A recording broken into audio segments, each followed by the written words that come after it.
એમાં એવું છે, હું તમને કહી દઉં. પેલા તો જો આપણે હીરાભાઈ ની અને પરસોત્તમભાઈ ની, દિવેશભાઈ ની આગેવાની હેઠળ અત્યાર સુધી આપડા બધા કાર્યક્રમ હાલ્યા છે, બરોબર. એટલે આપણે એની આગેવાની આપણે રાખવાની છે, પણ ખાલી એને એટલું પૂછી લેવો કે ભાઈ તમારથી આ વસ્તુ હવે થાય છે કે નહીં થાય. બાકી તો આપણે આના કહી દે ને તો બધું થઈ જાય એમ છે. આપણા સમાજના યુવાનો જેટલા બધા જાગૃત છે, બધી રીતે તૈયાર છે, બધું કરવા તૈયાર છે. જે એના માટે જે કઈ કરવું પડશે. પરસોત્તમભાઈ છે, હીરાભાઈ છે, દિવેશભાઈ છે, આપણા સમાજના એવા ઘણા બધા વડીલો છે મોટા, એને બધાનો સાથ સહકાર લઈને જ આપણે કરવાનું છે.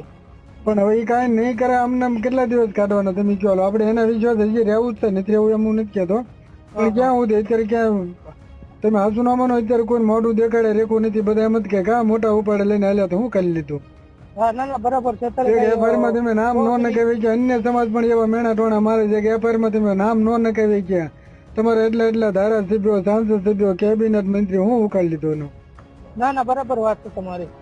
તો હું હવે તો હું આપણે તો ઓલા ગોળે સાંભળવાનું. પણ ને આમાં મેં તમને કીધું એમ કઈ ફાઇનલ નો આવડા લોકો કોઈ ન કરે ત્યાં સુધી આપણે શું કરવાનું? કઈક તો જવું છે ને, કાંઈ નથી થાય એમ હોય તો કરી નાખે. ના તો એમ કહે કે હવે અમારથી કાંઈ થાય એમ નથી, તમે તમારી રીતે કરો. તો ઘણા યુવાનો, ઘણા સમાજના આગેવાનો છે, જે આગેવાની જો એને આપ્યું હોય ને તો પૂરું કરી એમ કે, પણ આપણે બધાને હારે રાખીને જ કરવું છે, એકલા નથી કરવું હતું કોઈને.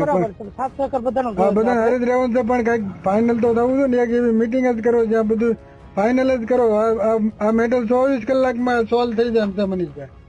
બરાબર છે. 24 કલાક સુધી 25મી કલાક નથી થાય એમ તાત્કાલિક. જો એ લોકોથી પોલીસ તંત્ર ને પૂછો તમારીથી થાય એમ છે તો કરો, નહીતર ખાલી 1 જ કલાક એ ખાલી આરોપીઓને આપણને આપી દે. 1 કલાકની અંદર મનીષભાઈ તમામ દૂધનું દૂધ, પાણીનું પાણી થઈ જાય. ને જાહેર સ્થળ ઉપર આપણે ક્યાં બહાર લઈ નથી જવા.